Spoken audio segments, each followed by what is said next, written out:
호세아 선지자가 예언하던 그 시대는 예수님께서 오시기 전 한 750여 년 전 얘기입니다. 그래서 8세기, 주전 8세기에 활동하던 선지자인데, 이 선지자의 주 무대는 북왕국 이스라엘이었습니다. 이스라엘이 남북으로 갈려서 북쪽에는 10지파가 한 나라를 이루고 남쪽에는 유다라는 이름으로 두 지파가 남아서 남아서 나라를 이루고 있었는데, 남쪽 지파는 예루살렘을 중심으로 다윗의 왕조가 계속 이어지고 있었고, 북쪽 이스라엘은 계속 왕이 바뀌면서 또 왕가도 바뀌면서 계속해서 구테타가 일어나는 이런 일들이 반복되고 있었는데, 호세아가 사역하던 그 시대의 왕의 이름은 여로보암이라는 왕입니다. 여로보암이라는 사람이 두 번 등장하기 때문에 이 이스라엘을 처음 갈라서 왕국을 시작했던 사람이 여로보암이기 때문에 여기 호세아 시대에 나오는 여로보암은 여로보암 2세라고 이렇게 저희들이 부릅니다. 두 번째 여로보암이라는 뜻이겠죠. 열왕기 하 14장에 보면 여로보암 2세 시대가 어떤 시대였는지가 이렇게 그려져 있는데, 놀랍게도 그 시대는 경제적으로 좀 부흥한 시대였고, 그 다음에 군사적으로 이스라엘이 굉장히 부강해진 그러한 시대였습니다. 전반적으로 나라 형편이 어려운데 딱 역사적으로 이 순간에 이 이스라엘 국가가 확장되고, 심지어는 다윗 왕이 가장 견고하게 나라를 세웠던, 연합 국가를 세웠던 그 시대만큼이나 땅 영토가 넓어지는 이러한 일이 있었던 거죠. 굉장히 아이러니하게도 이러한 여로보암 시대 불과 20-30년이 지난 후에는 이 아수르에 의해서 이 나라가 멸망당하는 모습을 722년에 만나기 때문에 분명히 이들의 성공, 이들의 지금 풍요로움은 잠시적인 것이었다는 걸 우리가 볼 수 있는데, 사실 그것보다 더 중요한 것은 국가는 풍요로웠다고 스스로 자부하고 있었을지 몰라도 하나님의 관점에서 보는 그 국가의 내면적인 모습은 심히 부패하고 영적으로 타락해 있었다는 거예요. 정치가들도 타락하고 종교인들도 타락하고 국가가 총체적으로 타락해서 하나님의 백성이라는 이름을 갖는 것이 무색한 그런 백성들이 됐습니다. 이방 종교에 그대로 다 편승되어 있고, 저들이 하나님을 구별하여 여호와 하나님, 자기들의 하나님, 이스라엘의 하나님이라고 예배하던 그런 것들이 다 멈춰져 버린 굉장히 비통한 그런 시대라고 하는 거죠. 이때에 하나님은 이스라엘 백성들에게 이제 언약이라고 하는 주제를 끌고 들어가서 이제 호세아를 통하여 말씀하시는데, 이 언약이라는 말은 뭐냐면은 생명을 담보로 하는 약속 맺음입니다. 그러니까 약속 맺는 관계죠. 그러니까 관계를 형성하는 건데, 우리가 언약이란 말을 많이 쓰잖아요. 성경을 이해하기 위해서는 언약을 이해해야 되니까. 근데 이 언약, 이 관계 맺음은 약속의 관계고요. 그 다음에 이 약속을 맺을 때는 반드시 생명을 담보로 합니다. 그래서 약속을 저버리면 생명을 잃어버리게 되어 있습니다. 그래서 하나님이 이스라엘 백성들에게 이렇게 말씀하셨잖아요. 나는 너의 하나님이 되고 너는 나의 백성이 되리라. 그러면서 실제로 이 언약을 체결하는 과정에 짐승을 바친다든지 이런 피를 흘리는 예식을 통해서 만약에 이 관계가 깨어지면 생명이 실제로 언약을 파괴한 범죄로 말미암아 생명이 위험에 처하는, 생명을 잃어버리는 그런 일이 있을 것이다. 이 관계 속에서 예수 그리스도가 오시는 거거든요. 그러니까 예수 그리스도가 인간으로 오셔서 하나님 편에, 사실 하나님이신 그분께서 인간 편에 오셔서 이 하나님과의 관계를 일그러뜨리고 빠개뜨렸더니, 인간의 이 죄악의 문제를 해결하기 위해서 인간 스스로 해결할 수 없는 것을 하나님께서 인간이 돼서 오셔가지고 인간이 한 그 언약을 파괴했던 행위에 대한 대가로 대신 십자가에서 찢겨 죽으신 겁니다. 구약에 있는 짐승들처럼. 그래서 이게 언약이라는 개념이거든요. 성경 전체를 이해할 때는 이게 언약인데, 이 언약을 가장 잘 설명할 수 있는 관계가 결혼 관계인 거예요. 오늘도 마찬가지예요. 오늘도 한 부부가 이제 부부가 되기 위해서 결혼 예식을 하면 예식할 때 서약을 하지 않습니까? 예, 제가 한 일주일 전, 한 10여일 전에도 결혼 주례를 했는데 똑같았어요. 오면 그 사람에게 각자에게 물어봅니다. 이 사람만을 사랑하겠는가? 이 사람에게 신실하겠는가? 이 사람이 병들 때나, 이 사람이 가난할 때나, 이 사람이 연약할 때나, 어떤 상황이라 할지라도 이 사람한테만 신실하겠는가? 그리고 당신의 생명이 다할 때까지, 우리가 죽음으로 인하여 나눠질 때까지 이 약속을 지키겠는가? 생명을 담보로 하는 거죠. 죽을 때까지 하겠다는 거죠. 이게 아니면 죽음이라는 거죠. 그러니까 이러한 약속을 하고 결혼 예식을 하지 않습니까? 사실 성경에 하나님과 우리와의 관계를 이 결혼 관계로 설명하는 경우들이 참 많잖아요. 그 이유가 바로 언약 관계를 설명하기 위해서 그런 겁니다. 좋은 일러스트레이션인 거죠. 예수 그리스도가 우리의 신랑 되시고 교회는 예수 그리스도의 신부가 된다. 결혼의 관계잖아요. 어린 양의 혼인잔치가 있을 것이다. 새로운 언약이 완성되는 그날 우리가 장차 누릴 그 축복된 자리, 그 기쁨, 신랑 신부가 정말 사랑하면서 서로만을 정말 사랑하는 그 눈 속에 막 불이 톡톡 튀는, 서로 레이저를 팍팍 쏘는 이러한 사랑의 관계 속에서 깊은 애정을 나누는 그것을 행복이라고 그러고, 인간이 누릴 수 있는 최고의 행복을 바로 결혼이라고 말하고, 그 결혼의 비유에 따라 하나님과 우리의 관계가 그럴 것이다라고 설명하고 있는 거죠. 아마 그것보다 더 하겠죠. 그러나 이렇게 설명하는 거죠. 자, 이 말씀을 하시기 위해서 호세아서를 이제 끌고 오시는 겁니다. 우리에게 보여주시는 겁니다. 이제 호세아라는 선지자가 부름을 받고 이 악한 시대, 즉 언약이 지금 깨어지고 있는 시대에 호세아가 북왕국 이스라엘을 향하여 말씀을 전하는데, 그 말씀은 결국 결론적으로 뭐냐면 이스라엘 백성들아 회개하고 돌아오라는 얘기 아니겠어요? 근데 그 상황을 설명하는데 이걸 감정적으로 좌지합시키기 위해서 하나님께서 아주 어메이징한 일을 하라고 하십니다. 그 뭐냐면, 이미 다 묵상하신 분들은 아시겠지만 호세아 1장에서 3장까지 나오는 내용을 보면 스토리가 있는데, 거기에 이런 얘기입니다. 하나님이 호세아를 불러서 그 가정을 이루라고 얘기하십니다. 가정을 이루라. 아니, 나이가 됐으니까 결혼해야지. 이런 굉장히 건전한 의미에서의 가정을 이루라는 것이 아니라, 이 선지자로서의 호세아가 결혼을 하는데 부정한 결혼을 하는 겁니다. 어떻게? 음란한 여인, 고멜이라고 하는 여인과 결혼해라. 그리고 음란한 자녀들을 낳아라 이겁니다. 자, 이게 우리에게 좀 이해가 안 되죠. 마음에 닿지 않죠. 아니, 하나님 왜 이런 일을 하라고 합니까? 이게 도대체 무슨 얘기입니까? 여기에 대해서 저도 고민을 많이 했거든요. 도대체 하나님이 왜 이렇게 하셨을까? 물론 전체를 다 설명하기에는 좀 역부족이에요, 제가. 그러나 한 부분은 설명할 수 있을 것 같다는 생각이 언뜻 들었어요. 그래서 그 말씀을 좀 생각하고 묵상하는데 여러분과 나누고 싶은 건 뭐냐면 이런 거예요. 하나님이 어떤 메시지를 주려고 할 때 하실 수 있는 방법이 있어요. 뭐냐면 선지자의 입에다가 말씀을 넣어줘서 그대로 얘기하게 하시는 거예요. 그러니까 선지자의 라이프는 입만 인버브돼 있어요. 어떻게 보면.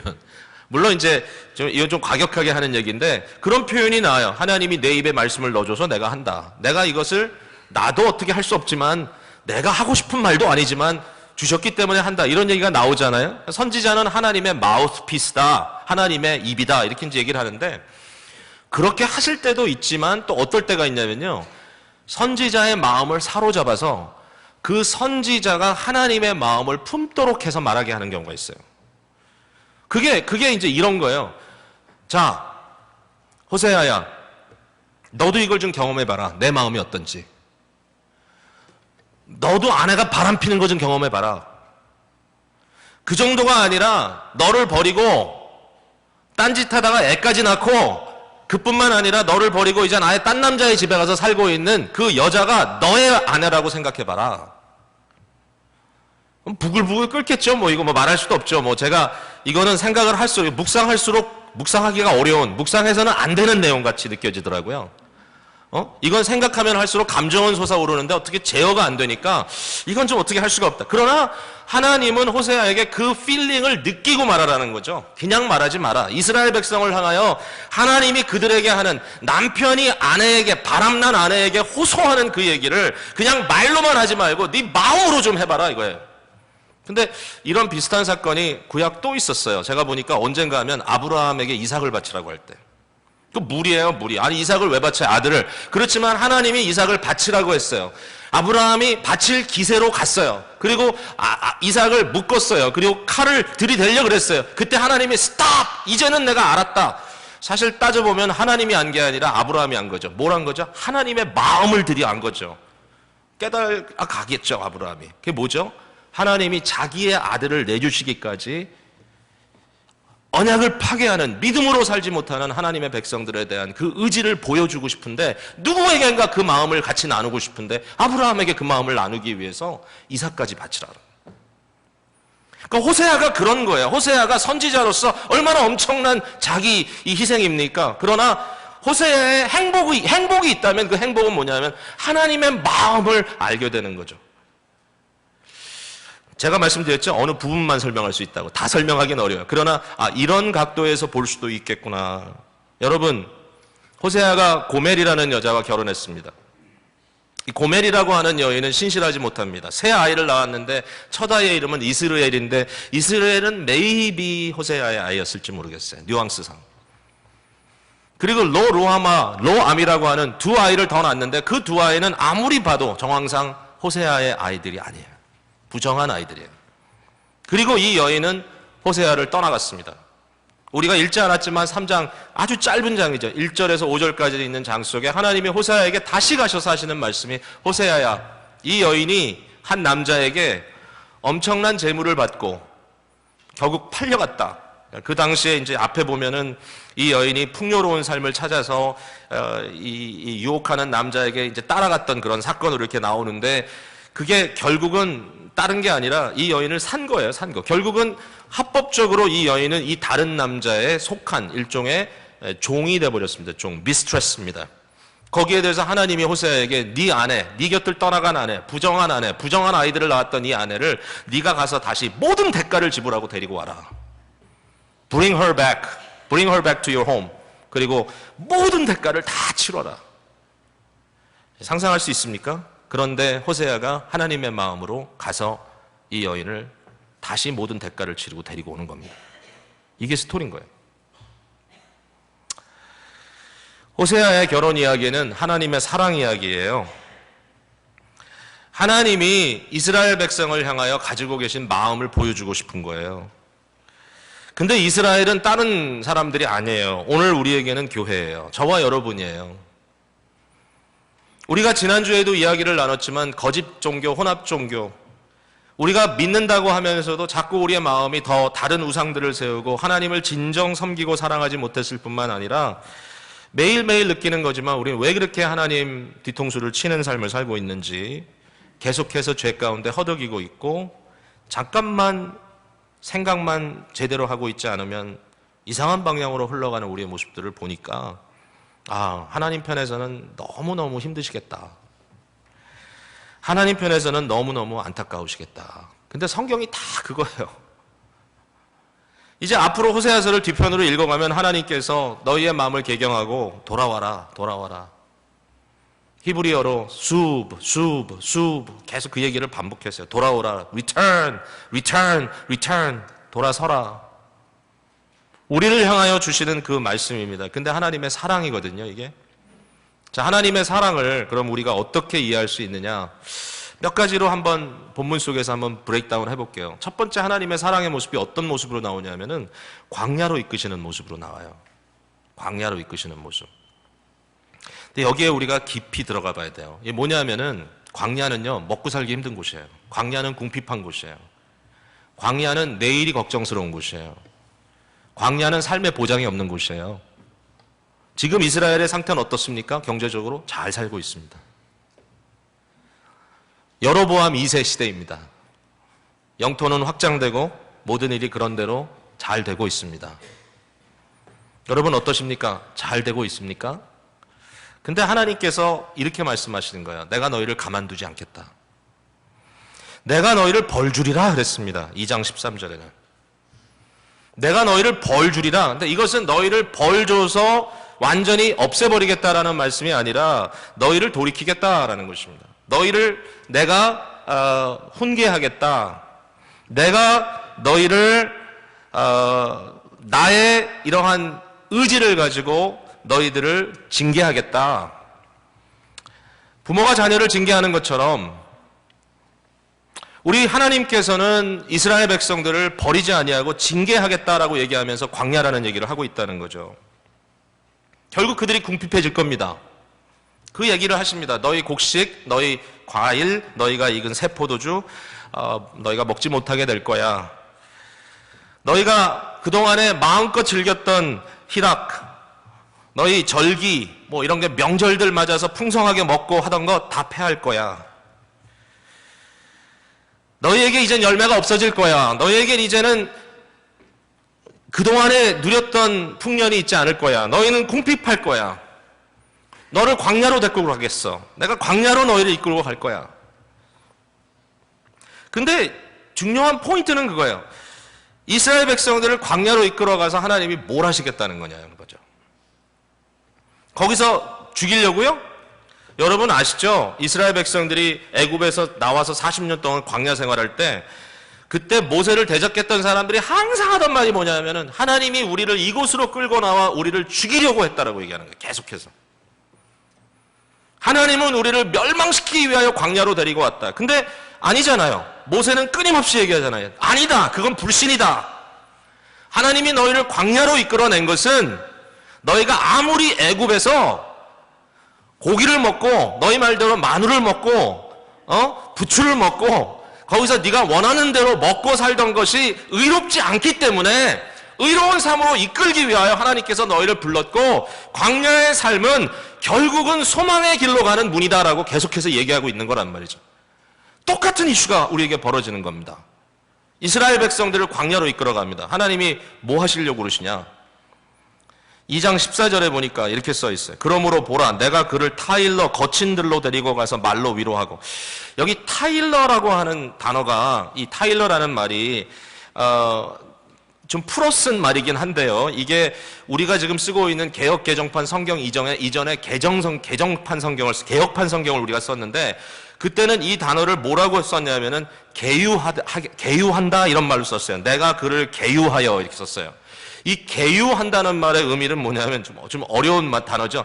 제가 한글 사전을 찾아보니까 좀 측은히 여기는 마음으로 알아듣도록 깨우치도록 타일른다 이런 뜻이에요. 알아듣도록 깨우쳐 타일른다. 마치 어린아이가 철없이 굴 때 사랑하는 사람이 영 철없이 뭔가 이렇게 좀 앞뒤 좌우 구분이 안 될 때 뭔가 이렇게 깨우치게 타일르고 있는데 사실 그것이 그냥 야단치는 것이 아니라 측은히 여기면서 한다. 근데 이게 지금 의미가 확 오지 않잖아요, 우리한테. 이럴 때는 이제 다른 번역들도 좀 보는 게 좋단 말이죠. 근데 영어 성경이 번역을 잘했어요. 뭐라고? ESV가 뭐라고 번역했냐면은 there, 내가 거기서 그를 allure 하겠다. allure 한다는 말은 뭐냐면 꼬신다는 말이에요. allure. 유혹하겠다. 유인하겠다. 이거 요새 막 쓰는 말로는 작업을 걸겠다. 이런 뜻이에요. 그러니까 하나님이 왜 이스라엘 백성들을 광야로 내몰겠다고 하느냐? 왜 하나님이 이스라엘 백성들을 궁핍에 처하도록 하겠다고 말씀하시느냐? 왜 그들을 막다른 골목으로 끌고 가겠다고 말씀하시느냐? 거기서 그들을 죽이려고 하는 것도 멸망시키려고 하는 것도 좌절시키려고 하는 것도 아니고 거기에서 그들을 꼬시려고 한다는 거예요. 하나님이. 어떻게? 하나님께 돌아오게 하도록 그 마음이 움직이도록 하나님이 다시 그들의 마음을 사시겠다. 15절에 거기서 비로소 그의 포도원을 그에게 주고 아골골짜기로 소망의 문을 삼아 주리니 그가 거기서 응대하기를 어렸을 때와 애굽 땅에서 올라오던 날과 같이 하리라. 즉 무슨 얘기예요? 하나님이 이스라엘 백성들과 결혼했다는 표현을 쓰자면 하나님과 이스라엘 백성이 언약을 맺었던 현장이 어디냐면은 이스라엘 백성이 애굽 땅으로 나와서 시내산 앞에서 하나님을 배웠고 그 거룩한 시내산의 예배를 통하여 하나님은 나의 하나님이요 우리는 하나님의 백성입니다라고 고백한 거 아니겠어요? 결혼식장이잖아요. 거기가 바로 광야가. 하나님 뭐라 그러시냐면 그들에게 이렇게 얘기하는 거예요. 내가 너를 우리 데이트하던 장소로 데리고 가겠다.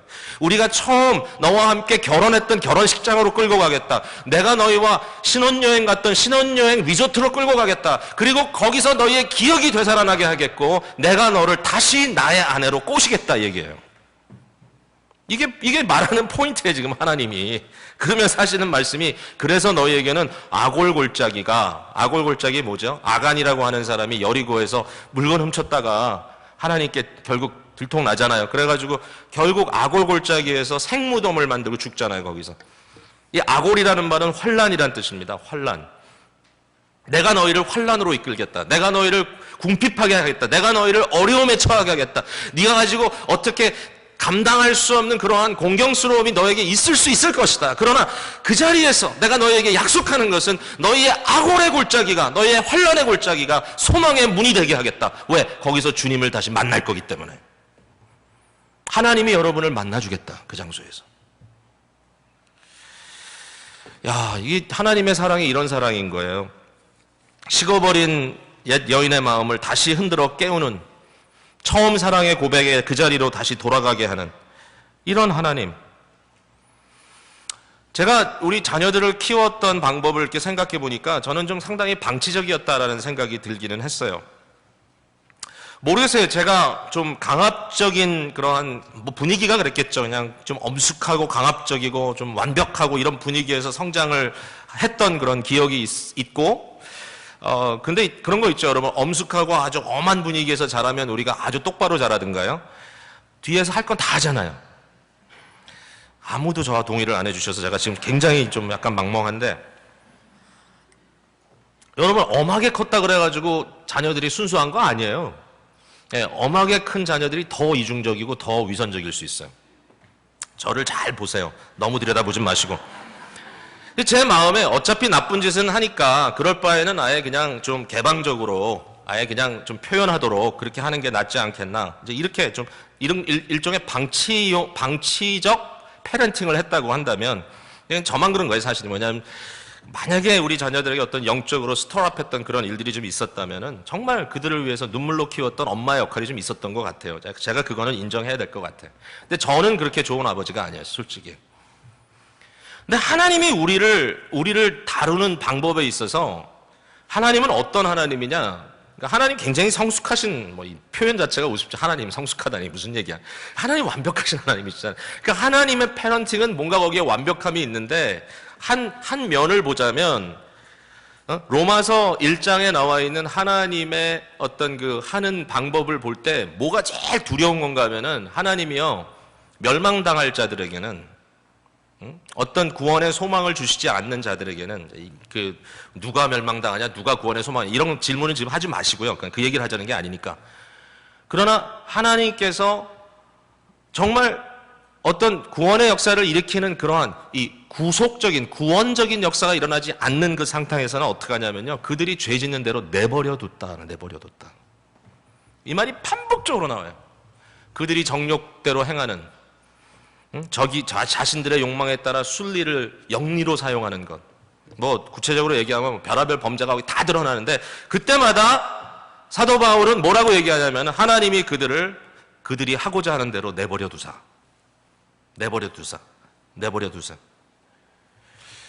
이게 제일 무서운 거거든요.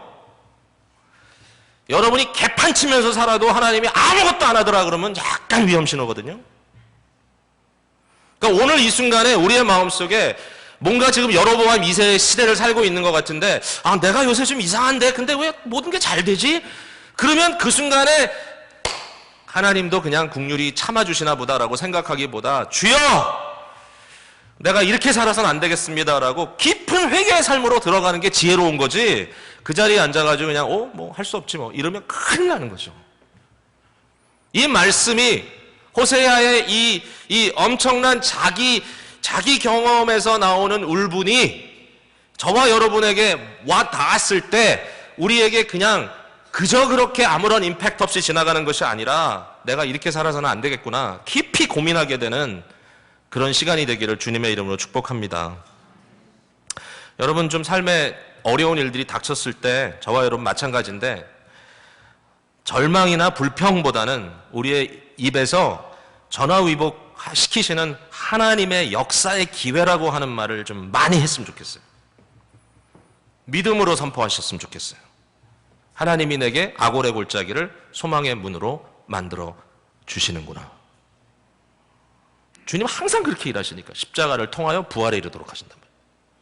한번 따라해 보세요. 악골 골짜기를 소망의 문으로 삼아 주시리니. 잊지 마세요. 또 하나 하나님의 사랑의 방법은 일방적으로 주시는 은혜예요.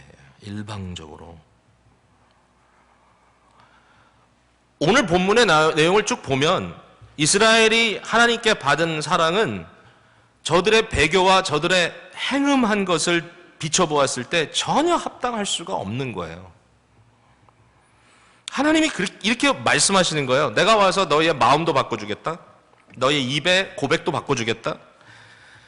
너희의 곡식을 갉아먹던 곤충들, 너희에게 피해를 입혔던 들짐승들마저도 내가 컨트롤하겠다. 언약을 통하여. 이 땅에서 활과 칼을 꺾어 전쟁이 없게 하겠다. 정말 이해될 수 없는 부분이 진심으로 내가 장가들리니. 그 말을 몇 번 하시는 거예요, 여기 도대체. 내가 네게 장가들어 영원히 살되 공의와 정의와 은총과 긍휼이 여기므로 네게 장가들며 진심으로 네게 장가들리니. 뭐 짝사랑이에요, 뭐예요? 그러니까 하나님 이스라엘 백성에게 와서 I will marry you, I will marry you. Would you marry me가 아니에요. I will marry you. 내가 너에게 장가들고, 내가 너에게 장가들고, 내가 너에게 장가들고. 지금 이해가 안 될 정도죠. 이거 어떻게 표현을 하면 좋을까요? 뭐 좀 세상적인 세속적인 표현일지 모르겠습니다만은 정말 마치 가장 최고의 신분과 최고의 가문과 최고의 학력과 최고의 재력과 최고의 능력과 최고의 외모와 최고의 성품과 최고의 유망성을 가지고 있는 한 남자가, 정말 상남자가 길거리에 버려져 있는 한 여자를, 몸을 파는 여자, 이 정도도 아닌, 어떻게 보면 이제는 하다가 못해서 버림받은, 정말 자기의 추함을 짙은 화장으로 덕지덕지 발라가지고 겨우 이러고 다니는 여자를, 전혀 매력 없는 여자를, 전혀 사랑할 수 없는 여자를, 전혀 끌림이 있을 수가 없는 너무나 추접한 여자를 붙들고 하는 말이, 내가 당신을 이 세상 그 무엇보다 사랑한다. 내 아내가 되어달라. 아니, 내가 너의 남편이 되겠다. make sense 안 하잖아요. 근데 이게 하나님의 사랑이라니까 어떡할 것이요. 오늘 이걸 좀 우리가 봐야 될 것 같아요. 여러분, 우리가 이런 사랑을 뭐라고 표현하냐면은 불가항력적 은혜라고 얘기합니다. 불가항력적 은혜. 이제 제자원 성경 공부 중에 칼빈의 5가지, 칼빈주의의 5가지 기본 그 강요가 있습니다. 그 기본 교리가 있는데, 그 교리가 구원론에 대한 거죠. 우리가 어떻게 구원을 받았습니까? 구원의 이 기초가 무엇입니까? 라고 얘기할 때 하나님의 주권 속에 이것을 풀어가는데, 그걸 이제 튤립이라고 그러잖아요. 튤립. T-U-L-I-P. T는 total depravity. 예? 온전한 이 전적 그 범죄 전적으로 지금 죄성에 물려 있는 우리들.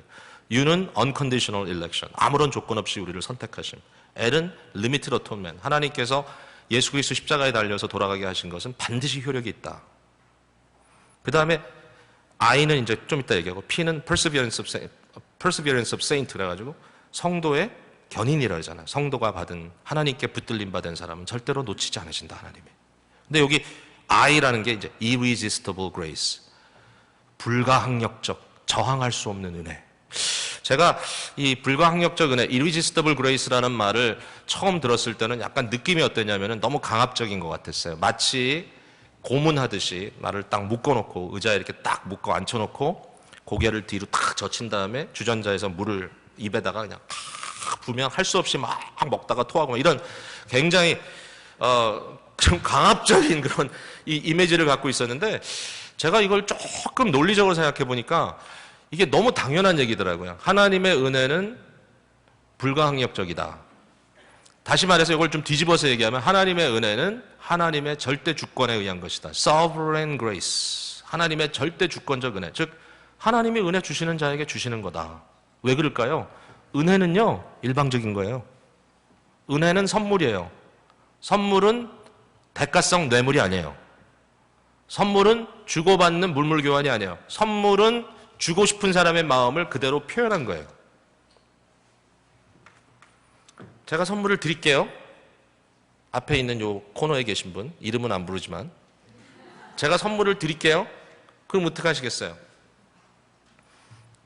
무조건 좋아서 받는데요.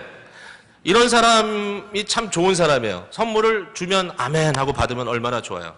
근데 만약에 여러분 마음에 나는 뭐 그냥 꽉 닫고 안 받을 거야.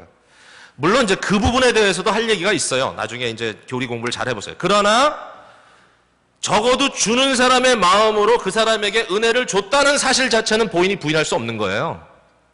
무슨 얘기인지 아세요?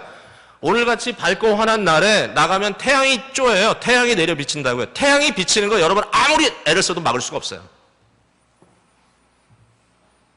하나님은 어떤 하나님이냐? 하나님은 우리를 끊임없이 사랑하신다는 거예요. 태양은 비쳐요. 구름이 껴도 태양은 비치는 거예요. 하나님은 사랑하는 거예요. 여러분이 그 태양을 피하기 위해서 움막에 들어가 있다 할지라도 태양은 비치는 거예요. 여러분, 하나님의 사랑은 변함이 없어요. 지금도. 외로우세요? 영적으로 좀 공고하세요? 마음에 우울하세요? 태양빛으로 나오세요. 왜냐하면 그 변함이 없어요. 지금도 하나님이 여러분을 향하여 irresistible grace, 불가항력적인 은혜로 비치신다니까요. 지금도. 그게 호세아 얘기예요. 고멜 같은 마음이세요? 나오세요. 다시 돌아오라. 어디로? 비치시는 하나님의 은혜 앞으로. 이것만 깨달으면 돼요. 지금이에요. 지금 이 순간. 지금이 은혜 받을 때요. 지금이 구원의 날이로다 그랬습니다. 내일 아니에요. 지금이에요. 아직까지 하나님의 은혜 앞에 마음을 열지 못하고 아직도 굳은 돌짝박 같은 심정입니까? 아이 뭐 어떻게 되겠지. 어떻게 되긴 어떻게, 뭐가 어떻게 돼요. 하나님이 지금 태양빛을 우리에게 비추고 계시는데 무슨 교만을 떨 게 있어요. 무슨 마음으로 하나님을 향하여 자존심 세울 게 있냐고요. 지금이에요. 나에게 끊임없이 사랑한다고 고백해 주시는 주님이에요. 지금 이 순간에 그 주님 앞에 마음 열고 나오면 되는 거예요. 이게 우리 주님이에요. 이게 호세아예요. 어떻게 하시겠어요? 여러분, 아니 나는 별 볼 일 없는데 정말? 세 번째 하나님께서 우리에게 주시는 사랑의 방법은 우리에게 이름을 새로 주시는 거예요. 의미를 바꿔주시는 거예요. 세 명의 이름이 나와요. 오늘 성경에 세 자녀의 이름이. 첫 번째 자녀의 이름은 이스르엘이에요. 이스르엘. 이스르엘이라는 말은 이스라엘하고 비슷하죠. 하나님과 관계된 이름이에요. 근데 이 말의 의미는 하나님이 흩으신다 이런 뜻이에요. 이스르엘. 이건 사실 역사적인 한 장소의 이름이기도 한데 굉장히 피비린내 나는 그러한 숙청 작업이 이루어졌던, 그러니까 하나님을 정말 거역했던 아합이 심판받았던 그 모든 가족들이 다 몰살했던 장소가 이스라엘인데, 하나님이 이 말씀을 하실 때 이스라엘에 대한 일종의 보복, 이스라엘에 대한 심판의 얘기를 하시면서 이 이스라엘이라는 이름을 거론하시지만, 정말 놀라운 건 뭐냐면은 오늘 본문 마지막 부분에 가면 이스라엘이라고 하는 이름에 새로운 의미를 부여해 주신다는 거예요. 여러분, 이스라엘이라는 말은 하나님이 흩으셨다라는 의미가 있는데, 이것을 농사의 개념으로 얘기를 하면 똑같은 이스라엘이라는 단어는 씨를 심으셨다라는 말도 돼요. 씨를 뿌려야 심는 거 아니에요. 그러니까 씨를 뿌렸다는 이스라엘의 의미, 이스라엘을 흩으셨다, 이스라엘을 심판하셨다라는 의미가 아니라 내가 너희를 이 땅에 심겠다. 그거 아니에요? 여러분, 오늘 본문 22절, 땅의 곡식과 포도주와 기름에 응답하고 또 이것들은 이스라엘에게 응답하리라. 내가 나를 위하여 그를, 이스라엘을 이 땅에 심고. 이거는 그 의미를 지금 플레이하는 겁니다. 내가 너희를 심겠다. 우리에게 새로운 이름을 주셨습니다. 뭐죠? 우리를 견고하게 하나님 나라에 심어주시겠다. 너희를 흩어져 버리는 것이 아니라 내가 너를 나의 나라, 하나님 나라의 견고한 백성으로 심어놓겠다. 또 이름이 나오죠. 로루하마라고 하는 이름이 나옵니다. 로라는 것은 부정사입니다. 루하마는 국률입니다. 로루하마는 국률이 없다 이런 뜻입니다. 너는 사랑받지 못한 자다. 어떻게 A 이름을 그렇게 적겠어요? 그러나 호세아의 마음도 이해해줘야죠. 내 아이도 아닌데. 로루하마라는 이름에 대해서 하나님이 명령하십니다. 로루하마가 루하마가 되리라. 국류를 받았다가 되리라. 또 나오죠. 이름 로암미. 로는 부정사고 암미는 내 백성. 하나님이 말씀하시죠. 로암미가 암미가 되겠다. 내 백성이 되겠다. 이름을 바꿔주시는 하나님. 여러분, 이게 구약에 나와 있는 호세아의 자녀들에 대한 이야기뿐입니까? 전혀 아니거든요. 우리가 신약 성경으로 가서 이렇게 살펴보면요, 두 군데 이 말이 그대로 인용이 돼요. 하나는 로마서 9장에 인용이 되는데요. 제가 그 얘기는 잠깐 여러분 그냥 찾지 마시고 들으세요. 이 얘기는. 다음은 내가 찾으라 할게요. 거기는 이제 어떤 얘기인가 하면 하나님을 토기장이로 이렇게 비유하세요. 토기장이. 그릇을 빚어 만드시는데 하나님이 주권적으로 어떤 경우는 진노의 그릇도 만드시지만 국률의 그릇을 만드시는 거예요. 근데 누구를 국률의 그릇으로 만들었냐면은 하나님이 구약의 이스라엘들을 심판에 처하는 그런 극약 처방을 하시면서도 그것과 아울려서 어떤 일이 벌어졌냐면은 이방인들에게 복음이 전파되는 일이 벌어진 거예요. 그러면서 이런 얘기를 하는 거예요. 바울 사도가 자기가 정말 아픈 마음으로. 왜냐하면 유대인이니까 유대인의 회복이 언젠가는 될 텐데 나도 그 중에 하나인데 내가 확실히 알게 된 건 뭐냐면 토기장이신 하나님께서 그릇을 빚으신 하나님께서 너희 이방인들을 국률의 그릇으로 빚었더라. 그러면서 하는 말이 똑같이 이 호세 얘기를 해요. 국률이 여김을 받지 못하던 자를 국률이 여기며 내 백성이 아니었던 자를 향하여 이르기를 너는 내 백성이라 하리래. 그 얘기를 해요. 우리 얘기예요, 우리 얘기. 자, 한 구절은 우리 찾아볼게요. 우리에게 중요한 구절이니까 베드로전서 2장 9절 신약성경 378페이지. 이건 뭐 항상 우리가 외우는 구절이니까 베드로후서 2장 9절. 자, 9절은 우리가 외워야 되고요. 아직도 찾으시나요? 378페이지 신약성경. 자, 9절 같이 외우든지 읽든지 시작. 그러나 너희는 택하신 족속이요 왕같은 제사장들이요 거룩한 나라요 그의 소유된 백성이니 이는 너희를 어두운 데서 불러내어 그의 기이한 빛에 들어가게 하시니에 아름다운 덕을 선포하게 하려 하십니다. 자, 그 다음에 10절입니다. 10절은 같이 읽어요. 다 같이 읽어야 돼. 시작. 너희가 전에는 백성이 아니더니 이제는 하나님의 백성이요 전에는 국류를 얻지 못하였더니 이제는 국류를 얻은 자니라. 호세아 얘기입니다. 이게 누구 얘기라고요? 주빌리 얘기입니다. 이게 누구 얘기라고요? 저와 여러분 얘기입니다. 우리에게 새로운 이름을 주신 것은 새로운 정체성을 주신 것이고 새로운 정체성을 주신 것은 우리로 하여금 회복의 역사로 이끌어 주시겠다는 약속입니다. 주님을 뜨겁게 사랑하시는 저와 여러분이 되기를 간절히 바랍니다. 십자가의 그 사랑 절대로 잊지 말고 오늘 혹시라도 좀 답답하고 컬컬한 심령으로 이 자리에 나오셨다면 여러분 문을 박차고 나오십시오. 심령에 어두움이 있습니까? 우울한 그림자가 있습니까? 물론 쉽게 하루아침에 해결되지 않는다고 고민할 수도 있습니다만 적어도 이 시간에는 하늘에 브릴리언트하게 우리를 향하여 쏟아붓고 있는 태양의 빛처럼 하나님의 얼굴을 바라보십시오. 보좌에 앉으신 하나님 그 얼굴이 해처럼 빛나네. 해처럼 빛나네.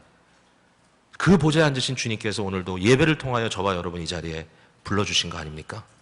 우리는 하늘 보좌 앞에 올라가 거룩한 존전에서 지성소에서 주님을 배웠는데 그렇게 할 수 있는 유일한 근거가 예수 십자가 사건 통해서 지성소를 막았던 휘장이 쫙 찢어지고 오늘도 우리가 하나님 보좌 앞으로 나가 그 태양처럼 빛나는 하나님의 얼굴을 저희가 바라보는 겁니다.